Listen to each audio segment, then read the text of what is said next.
ఈ దాడిని నేను తీవ్రంగా ఖండిస్తున్నాను. ఈ దాడిని చూసినట్టయితే టీడీపీ వాళ్ళు ప్రీ ప్లాన్డ్గా న్యూ ఇయర్ వేడుకల్లా జరపకుండా ఒక ప్రీ ప్లాన్ దాడిని మా పార్టీ ఆఫీస్ మీద ప్లాన్ చేసినట్టు కనిపిస్తూ ఉంది. ఇక్కడ చూసినట్టయితే ఈ రోడ్డు మీద ఇలాంటి రాళ్ళు కూడా లేవు. ఇలాంటి రాళ్ళు కొన్ని వందల మంది ఇక్కడ గుమిగూడి మరి ఈ రాళ్ళన్నీ కూడా ఇటువైపు ఉన్నటువంటి పార్టీ ఆఫీస్ మీద విసరడం మనం చూస్తూ ఉన్నాం. చూడండి, ఈ ఫ్లెక్సీ కనుక లేకపోయి ఉంటే పూర్తి అద్దాలు కూడా ధ్వంసమయ్యేటువంటి పరిస్థితి. పూర్తిగా ఇటువంటి రాళ్లతో టీడీపీ గూండాలు ఏ విధంగా కూడా ఈ దాడికి తెరతీశారో మీరందరూ కూడా చూడొచ్చు. ఇది ఖచ్చితంగా ప్రీ ప్లాన్డ్గా జరిగినటువంటి దాడి. దీని వెనకాల ఎవరున్నా కూడా మేము వదిలిపెట్టం.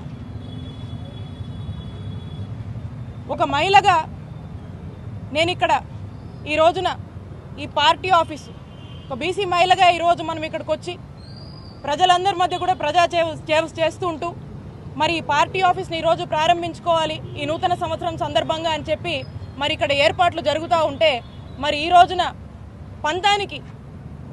పంతానికి వాళ్లకు టీడీపీ వాళ్లకు ఓటమి భయం పట్టుకొని మరి ఏ విధంగా కూడా ఈ దారికి తెరతీశారో ఇక్కడ ఉన్నటువంటి అందరూ కూడా చూస్తూ ఉన్నారు. నేను ఒకటి అడుగుతా ఉన్నాను, గుంటూరు ప్రజలందరూ కూడా విజ్ఞప్తి చేస్తూ ఉన్నాను. ఇలాంటి ప్రజలు ఇలాంటి టీడీపీ వాళ్ళు అధికార దాహం కోసము ఓడిపోతామనే భయం పట్టుకొని మరి ఏ విధంగా పార్టీ ఆఫీస్ మీద రాళ్ళేసి దాడి కొడిగట్టారో మీ అందరూ కూడా ఆలోచన చేయండి. ఈరోజు ఒక మంత్రిగా నేను ఇక్కడ మేము మా వైఎస్ఆర్ కాంగ్రెస్ పార్టీని మేము ప్రారంభించుకుంటా ఉంటే మరి మా మీదే ఇంతటి దాడికి ఏ విధంగా కూడా ప్లాన్ చేసి ఒడిగట్టారో మీరు అందరూ కూడా చూడండి.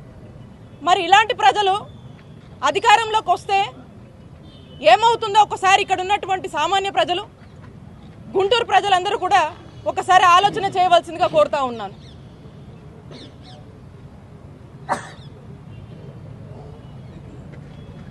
ఇంతలా ఒక ఓటమి భయం పట్టుకొని ఒక భయభ్రాంతులకు గురి చేసేటువంటి పరిణామాలకు ఈరోజు వాళ్ళు దారితీశారంటే ఖచ్చితంగా ఈ దాడి ద్వారా టీడీపీకి ఓటమి భయం పట్టుకుందని స్పష్టంగా అర్థమవుతా ఉంది. ఖచ్చితంగా దీని వెనకాల ఎవరున్నా కూడా వదిలిపెట్టము. ఇప్పటికే దీనికి సంబంధించి పోలీస్ ఆఫీసర్స్ అందరూ కూడా ఎవరున్నారు ఏంటి అనేది కొంతమందిని అదుపులోకి తీసుకొని వాళ్ళందరినీ కూడా మరి ఇంటరాగేట్ చేయడం జరుగుతూ ఉంది. మరి ఇంకా కూడా దీని వెనకాల ఎవరున్నా కూడా ఎట్టి పరిస్థితుల్లో వదిలిపెట్టము. ఈరోజు యథావిధిగా పార్టీ ఆఫీస్ ప్రారంభం ఏదైతే ఉందో దీన్ని యథావిధిగా కూడా చేసుకుంటా ఉన్నాము. ఇక్కడికి నేను ప్రజలకు సేవ చేయడానికి వచ్చాను. ప్రజల మద్దతు, ప్రజల ఆశీస్సులు మాతో ఉన్నంత వరకు ఇలాంటి ఎన్ని దాడులైనా కూడా ఖచ్చితంగా ఎదుర్కొంటాము. అలాగే ఏదైతే మీరు నన్ను భయప్రాంతులకు గురి చేయాలని మమ్మల్ని భయప్రాంతులకు గురి చేయాలని ఒక మహిళ కదా తన ఆత్మధైర్యాన్ని దెబ్బతీయాలని ఏదైతే మీరు ఇలాంటి దాడులు చేస్తున్నారో మీరు ఎన్ని చేసినా కూడా ప్రజల మద్దతుతో మా వైఎస్ఆర్ కాంగ్రెస్ పార్టీ కుటుంబ సభ్యులందరం కూడా మేము ధైర్యంగా నిలబడి ఎదుర్కొంటామని చెప్పి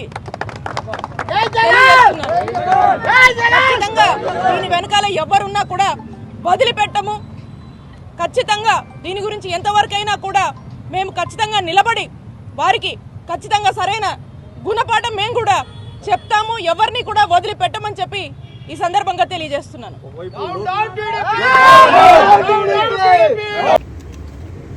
గుంటూరు ప్రజలందరూ కూడా విజ్ఞప్తి చేస్తూ ఉన్నాను. ఇలాంటి ప్రజలు ఇలాంటి టీడీపీ వాళ్ళు అధికార దాహం కోసము ఓడిపోతామనే భయం పట్టుకొని మరి ఏ విధంగా పార్టీ ఆఫీస్ మీద రాళ్ళేసి దాడి కొడిగట్టారో మీ అందరూ కూడా ఆలోచన చేయండి.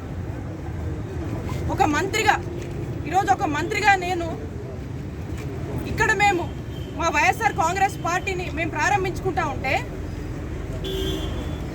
మరి మా మీదే ఇంతటి దాడికి ఏ విధంగా కూడా ప్లాన్ చేసి ఒడిగట్టారో మీరు అందరూ కూడా చూడండి. మరి ఇలాంటి ప్రజలు అధికారంలోకి వస్తే ఏమవుతుందో ఒకసారి ఇక్కడ ఉన్నటువంటి సామాన్య ప్రజలు, గుంటూరు ప్రజలందరూ కూడా ఒకసారి ఆలోచన చేయవలసిందిగా కోరుతా ఉన్నాను.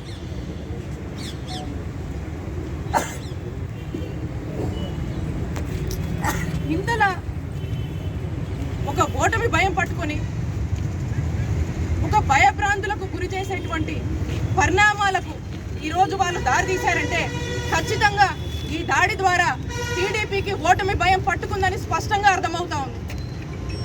ఖచ్చితంగా దీని వెనకాల ఎవరున్నా కూడా వదిలిపెట్టము. ఇప్పటికే దీనికి సంబంధించి పోలీస్ ఆఫీసర్స్ అందరూ కూడా ఎవరున్నారు ఏంటి అనేది కొంతమందిని అదుపులోకి తీసుకొని వాళ్ళందరినీ కూడా మరి ఇంటరాగేట్ చేయడం జరుగుతూ ఉంది. మరి ఇంకా కూడా దీని వెనకాల ఎవరున్నా కూడా ఎట్టి పరిస్థితుల్లో వదిలిపెట్టము. ఈరోజు యథావిధిగా పార్టీ ఆఫీస్ ప్రారంభం ఏదైతే ఉందో దీన్ని యథావిధిగా కూడా చేసుకుంటా ఉన్నాము. ఇక్కడికి నేను ప్రజలకు సేవ చేయడానికి వచ్చాను. ప్రజల మద్దతు, ప్రజల ఆశీస్సులు మాతో ఉన్నంత వరకు ఇలాంటి ఎన్ని దాడులైనా కూడా ఖచ్చితంగా ఎదుర్కొంటాము. అలాగే ఏదైతే మీరు నన్ను భయభ్రాంతులకు గురి చేయాలని మమ్మల్ని భయభ్రాంతులకు గురి చేయాలని ఒక మహిళ కదా తన ఆత్మధైర్యాన్ని దెబ్బతీయాలని ఏదైతే మీరు ఇలాంటి దాడులు చేస్తున్నారో, మీరు ఎన్ని చేసినా కూడా ప్రజల మద్దతుతో మా వైఎస్ఆర్ కాంగ్రెస్ పార్టీ కుటుంబ సభ్యులందరం కూడా మేము ధైర్యంగా నిలబడి ఎదుర్కొంటామని చెప్పి వెనకాల ఎవరున్నా కూడా వదిలిపెట్టము. ఖచ్చితంగా దీని గురించి ఎంతవరకైనా కూడా మేము ఖచ్చితంగా నిలబడి వారికి ఖచ్చితంగా సరైన గుణపాఠం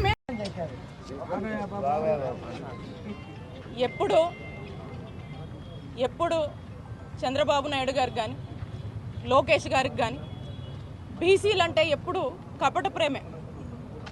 బీసీలకు టీడీపీ హయాంలో వాళ్ళు చేసింది ఏమీ లేదు. ఈరోజు మీరే చూస్తూ ఉన్నారు గుంటూరులో ఏం కల్చర్ అండి, ప్రజాస్వామ్యంలో ఈ దాడులు కల్చర్ ఏంటి? ఒక బీసీ మహిళగా ఈరోజు ఈ రాష్ట్రంలో ఉన్నటువంటి మంత్రిగా ఈరోజు ఇక్కడ మనం కార్యాలయం ఓపెన్ చేసుకుంటే దీన్నే తట్టుకోలేక ఇలాంటి దాడులు పాల్పడుతున్నారంటే మరి ఏం క్రమశిక్షణ ఉంది మీకు? బీసీలంటే ఎంత చిన్న చూపు. ఈరోజు జగన్మోహన్ రెడ్డి గారి నాయకత్వంలో రాష్ట్రంలో ఉన్నటువంటి అందరికీ ఒక మంచి అవకాశాలు ఇచ్చి అందరినీ కూడా ఈరోజు చక్కటి అభ్యున్నత వైపుగా ఈరోజు బీసీలు నడుపుతుంటే మరి రాష్ట్రంలో ఉన్నటువంటి బీసీలందరూ కూడా మద్దతుగా ఉండడం మనం చూస్తున్నాము. ఒకవైపుని ఇలాగుంటే మరి టీడీపీ వాళ్ళు చేస్తున్నటువంటి దాడుల ద్వారా ఈరోజు జరిగినటువంటి ఈ దాడే మరి ఏ విధంగా బీసీల మీద ఉన్నటువంటి చిన్నచూపు కానీ బీసీలు అంటే ఏమాత్రం కూడా గౌరవం లేదనేది స్పష్టంగా ఈరోజు ఈ దాడే మనకు అర్థమవుతా ఉంది. దాదాపు 2 గంటల పాటు వందలాది మంది కార్యకర్తలు ఇక్కడే ఉన్నారు. డిఎస్పీ గారు చెప్తున్నా వినకుండా అటాక్ చేశారు. ఎట్లా చూస్తారు? పథకం ప్రకారం చేసినట్టేనా? ఈ దాడి ప్రీ ప్లాన్డ్. ఎందుకంటే మనం చూసినట్టయితే విసిరినటువంటి రాళ్ళు ఇక్కడెక్కడా కూడా ఈ రోడ్డు మీద లేవు. ఇవి ఎక్కడి నుంచో వాళ్ళు ప్రీ ప్లాన్డ్గా ముందే తెచ్చుకొని కొన్ని వందల మంది ఇక్కడ హడావిడి చేసి దాదాపు ½ అన్ అవర్ పాటు కూడా ఇక్కడ లాఠీ చార్జ్ జరిగిందని చెప్పి డిఎస్పీ గారు చెప్తా ఉన్నారు. అంటే దీన్ని బట్టి అర్థం చేసుకోండి, దీని వెనకాల ఒక పథకం ప్రకారమే ఇక్కడికి వచ్చి ఈ దాడిని వాళ్ళు చేసి వాళ్ళకు టీడీపీ వాళ్ళకి ఏదైతే ఓటమి భయం పట్టుకుందో మరి ఆ దిశగానే మనం దీన్ని చూడాల్సినటువంటి అవసరం ఉంది. సో కాబట్టి ఇది ఖచ్చితంగా ప్రీ ప్లాన్డే. దీని వెనకాల ఎవరున్నా కూడా వదిలిపెట్టము అని చెప్పి తెలియజేస్తున్నాను.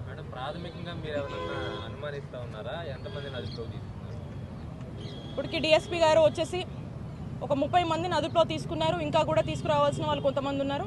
దీని మీద సీరియస్గా పోలీసులు అంతా కూడా ఇంటరాగేట్ చేస్తున్నారు. ఒకసారి మనకు ఎవరు ఏంటి అనేది తెలిసిన తర్వాత దాన్ని బట్టి మనకు ఇంకొంత సమాచారం ఉంటుంది.